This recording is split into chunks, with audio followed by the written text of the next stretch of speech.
Very nice. Nice to see you guys. Salman, how are you? God bless. God bless. How's everything? Okay, before we start, since we have Salman, you're a new member of the group. You want to tell us a little bit about yourself, and then we're going to begin. Salman, I just want you to know this is being recorded. If you see, there's a camera behind me. Right here. That's good. Okay, it's a beautiful thing. I work with WeLend. I'm a very happy person that works with WeLend. Been with them for 8 years. I'm a loan officer, account executive, and been working with these guys for a long time. And I'd love to be part of this Torah reading. I'd like to learn more about the Torah and whatever you can inspire us with. I'd love to hear about it. But Ezrat Hashem, by the way, I just want to share with you guys something. You know, Reuven is doing, he's not only, Baruch Hashem, doing things financially, but also, he's trying to do things spiritually. He started doing these WeLend keepers. If you see right over here, I have WeLend. And actually, he's actually donated it to shuls. You also have a Jeff. So it's actually very nice. I mean, he says nationwide private lending, right? WeLendLLC.com. He has actually over here the number and everything. But it's very nice. Rabbi, a lot of people, say it again? That's Solomon? That's Solomon's company that does WeLend on a kippah? Yes. Correct. And I'll tell you something, a lot of people come to shul and they don't have a kippah on. So Baruch Hashem, Reuven, he makes sure to see to it that there are kippahs in the shul. One time or two times, some people came without a kippah. He bought, how many boats you got? You got 100 pieces or something? Rabbi, I think at this point we're like almost 10,000 pieces distributed. Baruch Hashem. Wait a minute, Rabbi, I think everybody gets a fringe benefit. I'm going to go to Solomon privately, and I'm going to ask him if I could put a yarmulke together that says, "Please don't die," for life insurance. You know what I mean? That's what I'm going to do. Please don't die. Good. I hear. Okay, guys, I'm going to share with you a very nice piece today. And then, like usual, if you guys have questions, you can ask me towards the end of the class. Today we want to learn, there's a halakha that says in the morning you need to wash your hands with a cup. I don't know how many of you guys know that halakha. Right? It doesn't have to be a washing cup. It could be any cup which holds about 3 ounces of water. Right? You take the cup in your left hand, actually take it in your right hand, transfer it over to your left hand, and then pour on your right hand, then transfer the cup to the right hand and pour on your left hand. And do this consecutively 6 times. If you want to wash your face, if you want to brush your teeth, we're going to tell you to do it consecutively 8 times. The reason being is because we want all the spiritual impurity to come off completely. Now, one of the dangers a lot of people don't know, when you wake up in the morning, there's a lot of spiritual impurity that rests on a person's body. Our rabbis of blessed memory tell us in the oral Torah that when a person sleeps, he's 1/60. That's considered to be 1/60th of death. So that means when our neshama goes up to God and it comes back down, what do we have? We have an impure neshama inside of us. So when our original neshama comes back, this neshama leaves, but it goes to our fingers. So until you don't wash, it's not going to leave you. So if you have to use the bathroom, for example, if you have to make number 2, and if you have to wipe yourself and you still didn't wash your hands, that's a problem. If you want to touch the inside of your eyeball, that's a problem. You want to touch your teeth, that's a problem. If you have a wound on your hand and you want to go ahead and you want to try to, put lotion, that's a problem. Anywhere where there's an opening, somehow our Jewish tradition tells us that this spiritual damage is able to make it somehow worse. So therefore, early in the morning, we require people to wash their hands. You guys are with me? Very important Rabbi, to do. You're saying that we can't touch, even rub our eyes the moment we wake up until we wash our hands like 1, 2, 1, 2, 1, 2. Correct. Is that what you're saying? You can't correct the inside of the eyes. But then how do we? Oh wow! So I mean, look, I'm rubbing my eyes all the time. I'm already used to it. How would I rub my eyes if if I'm still in bed? So what you can do is you can either use your bed sheet or either a napkin or either do it on top of the eye. What I'm speaking about is the eye itself.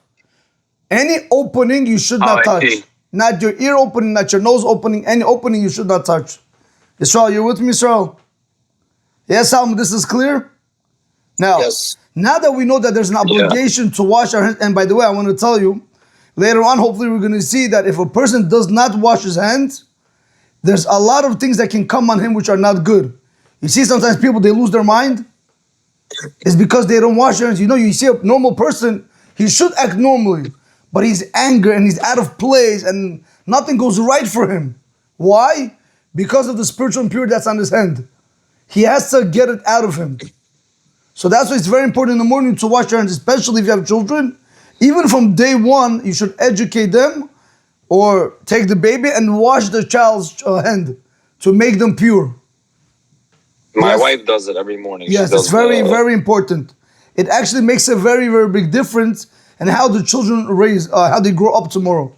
There's a story in the Gemara. The Gemara is the oral tradition that we received. The story brings down over there with the rabbi. His mother used to put a kippah on the son's head. So they ask why? Why was the problem? He says, as long as the kippah is on his head, he's not going to steal there. He's always afraid that there's somebody watching him. So one day they were sitting under an apple tree, and the kippah, he looked up on the apple and the kippah fell off. He went right away, he grabbed the apple which didn't belong to them, and he started eating it. The mother realized it right away, and she put the kippah right back on his head. These things that we do in the morning remind us that we have a creator that commands us that we have to be clean. And one of the ways to clean yourself is through purifying yourself with the cup of, it's called in the Hebrew, negavasa. It's basically the washing cup. Now, why is this very important to know? Because today, the halakha says over here, a person shouldn't take any clothing. For example, you're sleeping right now, and you tell your wife, you're like, babe, do me a favor, bring me my shirt, bring me my undershirt, bring me my pants. So the halakha says you should never take any clothing early in the morning from someone who did not wash their hands. You guys are with me? Richard, you look like very serious. Richard, everything's good, Richard? Well, I don't want to interrupt the meeting. Sometimes you got a good flow in my interaction. Sometimes, like when you first get up in the morning, you're talking about go up to the bathroom and wash your hands. That's what you're saying. Correct. Right. Correct. Do you address Hashem when you get out of the bed before you wash your hands? Or do you address him after you wash your hands? When you say address, do you mean saying Modeh Ani? Or do you mean saying the berachot, the blessings that we say to Hashem? Way above my Jewish pay grade. I'm improving, but I'm not there yet. Okay. I don't know what you said just now. Okay. So in the morning when we Rabbi, wake up, I think he's talking about Modeh Ani. okay, so the prayer when we say, I thank you Hashem, the everlasting King that returned my soul to me, and great is your compassion, that prayer you say immediately when you open up your eyes. Yes, Richard? Yes, I don't say the Hebrew prayer You yet. can say it in English also. English No, I say good morning Hashem. As soon as I roll out of bed, only for the last 6-8 months, I say good morning Hashem. Very nice. But I don't know if I go directly into the bathroom. Now, tomorrow morning, I'm going to be sure I'm going to walk right into the bathroom and wash my hands before I even go to the little boys' room. You know what I mean? I go to the boys' room. Right, so that over there is very important. When should you be careful about washing your hands? Specifically, when you know you're going to touch any openings in your body. For example, you want to make number 2. So now if you have to clean yourself, or if you have a bidet that you have to wash yourself, you're going to touch basically the rectum. That would be a problem if you don't wash your hands. Or if you want to brush your teeth in the morning, now you're putting water and you're putting it in your mouth, that's also a problem. So that's why we want you to wash your hands to remove all spiritual impurity and then do whatever you have to do. Okay, I don't want to embarrass myself, but what I'm saying is you say good morning to Hashem. You Correct. go to the bathroom and you wash your hands. Sometimes it could be minutes before I go in another room of the house or I do something else. Because like all of us, we have a morning routine. You know what I mean? Correct.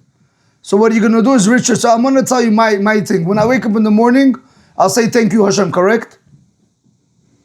Correct, Richard? Yeah. Then after that, the first thing I'm going to do once I enter into the bathroom, I take any cup and I wash my hands 6 to 8 times consecutively. After I do that, I go take care of my needs. it's normal to wash your hands when you're done in the bathroom. But sometimes I'm up for a half hour before I wash my face and brush my teeth.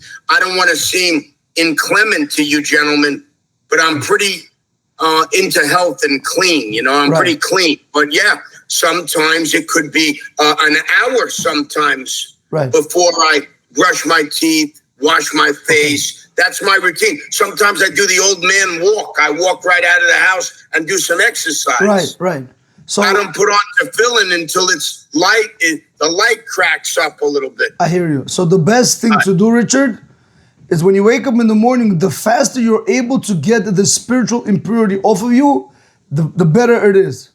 Are you saying, wait, I'm sorry. Are you saying directly, change part of my morning routine when I get out of bed, say, good morning, Hashem, which I always do, then go immediately to the bathroom and wash my hands and face. That would be a good... Yes, with a utensil. Okay. Richard, with a utensil. What do you mean? With a cup. With some form of cup. Is this advanced Judaism this for me now? This is not advanced Judaism, but what I'll do, Richard, I'm going to probably get one for you. I'll probably ship it out to you. I think I could get it on also, you guys are doing a lot more prayers than me. Like, I'm doing 6 prayers a day. Are you telling me to do 10 prayers a day now? Actually, you're overdoing it. It's only 3 prayers a day. No, I put on 2 for the talis.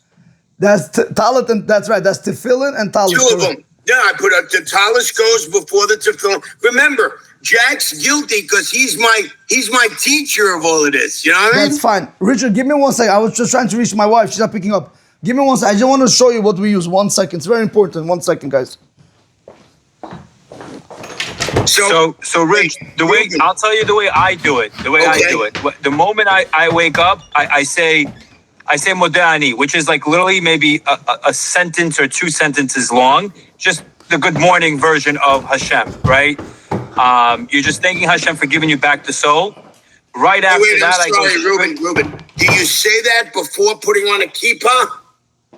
Before you do anything. One has nothing to do with another. Richard, saying thank you to Hashem does not require a kippah. Do you guys have it printed out so someone...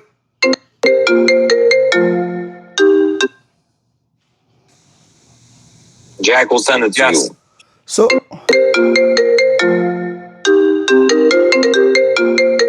Rich, I want to just show you over here. 1 second, guys, apologize. You guys with a vessel, that cup. You see this cup? This is called the washing cup, Richard. We're going to try to get it out to you. Richard, give me your address. We'll ship it out to you. This is basically a washing cup. Stainless steel. Can it be any cup or it has to be a special cup? It could be any cup. No, I have a little cup by where I brush my teeth. Can I use that cup? It has to be at least 3 ounces. Minimum 3 ounces. About 86 grams of... Richard backed up. What are you thinking, Richard? This is really crazy. Yaakov, if you have Richard's at the address, if you could text it over after to me, hopefully, Be'ezrat Hashem, we're going to try to get him one of these things and we'll just ship it out. Richard, Yaakov, why don't you just get him one? What? No problem. Hey, Jack, sorry. Do you do that prayer, the Modim Simcha? I started, since the last time we had this conversation with the rabbi, I've started doing it. It's been about a week now. Since last week, I think we started, it's been about a week. I actually have it printed in Hebrew transliteration, and today was the first morning that I read, yesterday or today was the first morning I read it in Hebrew transliteration. So when I wash my hands now, you guys are going to tell me, Richard or Spike, it's taboo. I got to wait for the cup. Then what do you do with the cup? Do you dip your... I'm going to, Spike, let him move on. I'm going to show you how to do it. It's very simple and easy. I'll see you tonight and I'll show you how to do it. So I'm just going to do it for those that don't know. I'm going to do right. We take the cup in the right hand. You fill it up till the top. Pass it over to the left hand. Pour it on the right hand. Take it back to the right hand. Pour it on the left hand. Again, same thing, same process. 3 times each. Yes, Richard? So on each hand, either it's going to go 3 or 4 pourings of water. I'm done. You can mute me for the rest of the session. Richard, this is way over the top for me. One second. No, Richard, I want to send you a video that I made a few years ago on how to properly wash their hands. I will send it to you. Just get my number and text me your number. I will send you the video. It goes in all detail and explain how this works. Okay, guys? So I just want to I'll show him, Rabbi. I'll show him how to do it. It's very easy. Yes, it is. Okay, fine. Israel, send Zell to Richard for 500. We're going to get him a nice platinum cup. Guys, okay. No, So I'm working on it right now. I don't want any money from you guys yet. I was going to wait a month to eat, to pitch each and every one of you. I'm going to wait now. I'm going to That's back that guy on the corner right there on the bottom with the glasses, Mr. Bean glasses. This is the guy that needs to Zoe. Okay, so guys, I want to just share with you this point over here. So the halakha tells us when you wake up in the morning, you shouldn't take your clothing from someone who did not wash their hands. Correct. But you yourself, even if you didn't wash your hands, you're allowed to take the clothing and put it on. Solomon, you with me? Now I want to just tell you why, guys. The Gemara, which is the oral Torah, I'm going to tell you outside. It's very interesting that there are demons and there are angels, destructive angels, that they wait to do damage to people. They wait to harm us. One of the ways it says how to harm a person is by taking your clothing from someone who didn't wash their hands. I love Richard. Richard's like, yeah, go ahead. Jack, don't be mad. Go ahead. Don't you guys, wait, Rabbi, don't you have morning routine?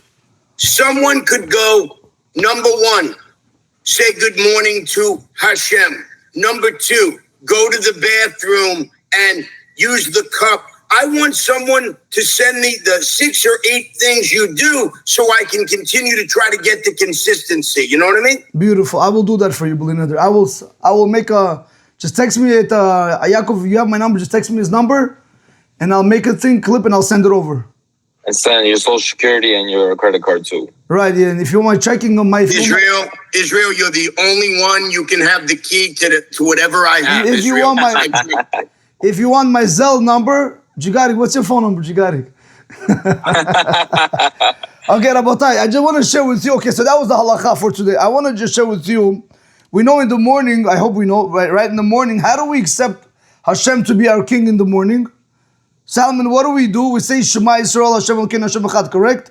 We say, hear Israel, Hashem is our God, Hashem is one. Yes, Yaakov, you're with me? Absolutely. Okay. Now, if you guys ever paid attention to the language of Shema Yisrael, Hashem Elokeinu, Hashem Echad, why do you look, you're saying, right, pay attention, the Jewish people, Hashem is our God. Once you say Hashem is our God, why do you have to go back and say Hashem is also one? What is the emphasis on the number one? Meaning there's one God? Okay, but once you say we have one God, once you say I have a God, like He's our God, we're the only nation, automatically I understand that Hashem is one. If He's only the God is our God, that means the Jewish people's God, so they will only have one God. So why do you have to go back and say Hashem is also one? Richard, you hear the question? That's good. I think for me, what I would think that represents is that there's a one God, no matter what nationality or religion you are, it is still tend to be one. I hear. I mean, you're definitely right. A very good point, by the way. Very good. You're definitely right that it's one God for all nationality. Exactly. Correct. It's one God. No, Rabbi. Go ahead. You said last week or the week before, no, Monday or Tuesday, you said, whether we're Ashkenazi or when, different kinds of Jewish men that we all are from our parents and the parents before them. So you said, as long as we all have the same God, it's all good. You said correct. That. We all have the same. It's all one God.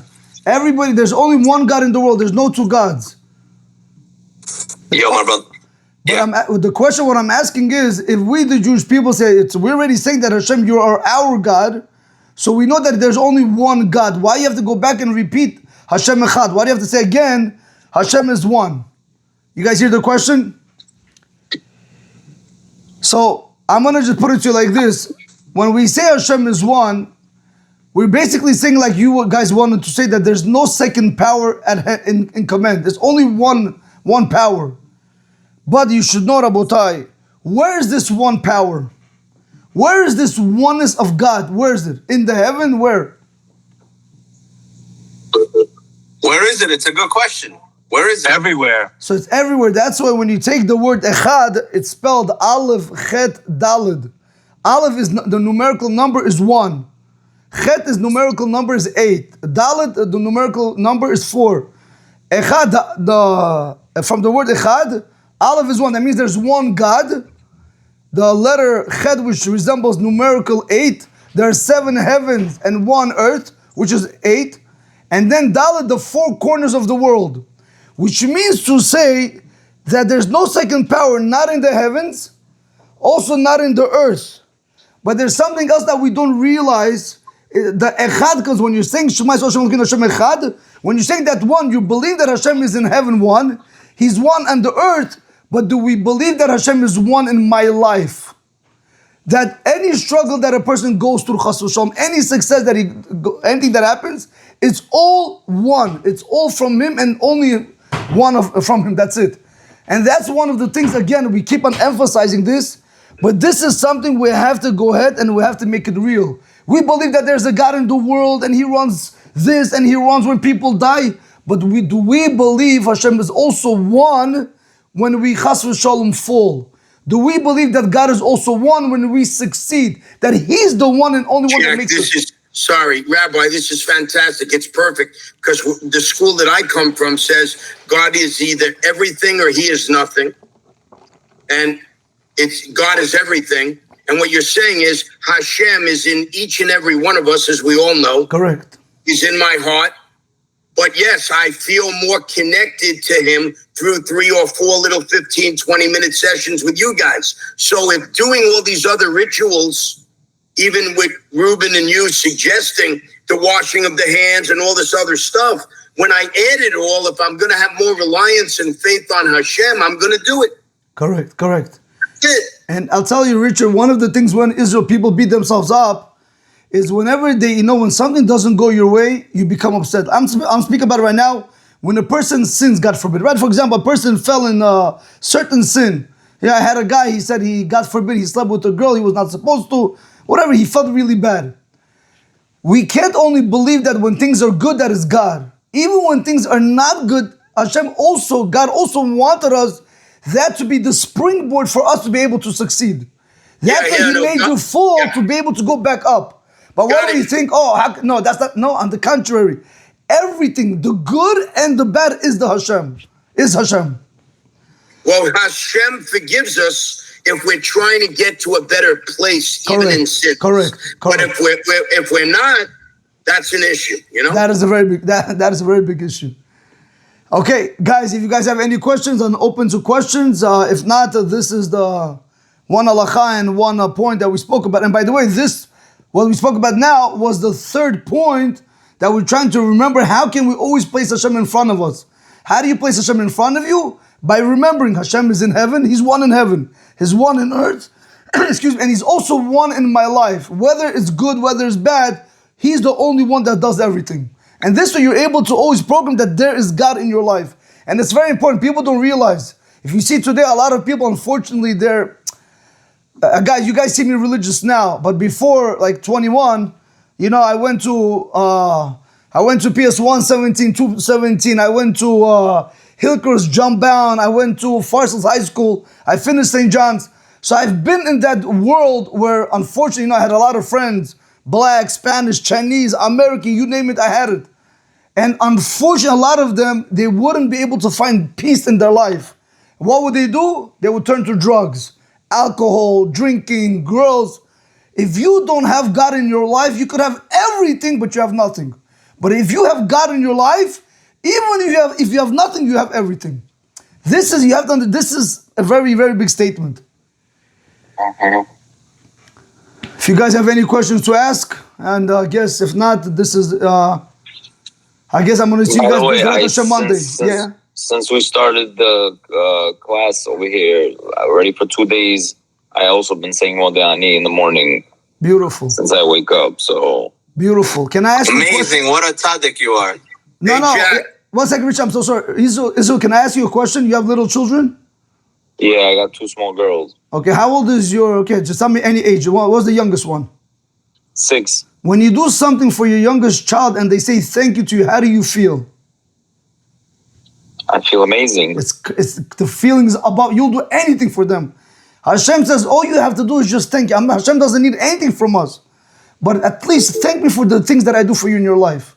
That's why it's very important to thank Hashem. Richard, what do you want to say? Jack's going to help facilitate the prayer. Wait, is the Modam Nachnu, whatever prayer that is? We're gonna. It's a one-line thing. Instead of saying "Good morning, Hashem," I would say that prayer. Correct. Right? You know, and then a cup for the washing of the hands. You got it. Can we make sure that this gets done? Yeah, Rabbi. Yeah, please let's make sure that this gets done. I'll create a group text right after this between you and Richard. Okay. You know, I want to make sure that they get the right one. Okay. Bezrat Hashem, please. I do apologize. No, Richard. No, I'm talking a lot. You have to. Richard, this is the whole purpose of this group. This is the whole intent. I swear to you, from my 13th birthday, bar mitzvah, till 32 years, I didn't really think you guys had a good way of life. Rich, I just want to conclude with this thought. The Jigarik Reuven Igal came to my house today. I mean, he's been coming to my house the last few days, getting the camera and getting all these wires and the computer. Like he's trying to make, if you guys will see the video, you see how he's trying to arrange everything. And I told him today, I just want to tell you, there's certain people, you know, the first 2 commandments in the Torah, one rabbi said a very beautiful analogy. You know the first 2 commandments? I am Hashem your God. That is the first commandment, correct? Yeah. And then the second commandment is do not have any other gods. Right. So certain people, unfortunately, in this day and age, how do they live? I am the only one that exists and everything belongs to me and nothing to no one else. So they do the 2 commandments, Solomon, but how? Like instead of saying there's only one Hashem, they say no, I'm the only one. And when it says in the second commandment, you shouldn't have any other gods, what do they say? It shouldn't be for anyone but me. That is a problem. So I tell you something, Baruch Hashem, you know, we want to help. We want to make sure that Torah is spread throughout the world. People should see the beauty of Torah. People think in general, religion is misery. It's not. If there's anything that's beautiful, it's the Torah. Nothing comes close to Torah. Believe me, nothing comes close, Jeff. Richard, I've seen the other world. I went clubbing. There's nothing that's going to make you happy than following the ways of God. Nothing. I could say it because I've been on the other side. All right, so we're meeting next Monday or we're not? Monday, correct. Monday, Bezrat Hashem. Monday, 5 p.m. Okay, gentlemen, thank you very much. Thank you, guys. Have an excellent Shabbat. Enjoy your Shabbat. Salman, nice to see Shabbat you. Shalom. Israel, nice to see you. Yaakov, I hope you. Israel, Solomon, my new friend. Bye. I'll see you, Reuben. Yaakov. I gotta say goodbye to Reuben. Love you, Rich. You're the man. Yeah. I can't wait to see you in Florida. Jack, I think you need a 3rd phone. 2 is not enough. Yeah. He's busy. Leave him alone, Reuben. No, but Leave him alone, I'll tell you Reuben. something, Yaakov.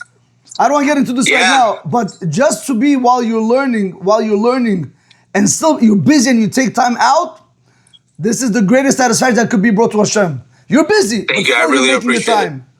But honestly, I love the multitasking and I love this class, so I wouldn't miss it for the world. I hear you. Thank you, guys. Much appreciated. Salman, nice to meet you. Thank you. Love you, Jigarik. See you guys. Thank you, I'll Rabbi. see you guys soon. Bye. Israel, nice to see you. Nice to see you. Have a good Shabbos. Enjoy yourself. Jigarik, I'll see you. Everything's good? As always, on point, Rabbi. Thank you. I have 5:30 class right now to go teach. Love you. One second. I want to...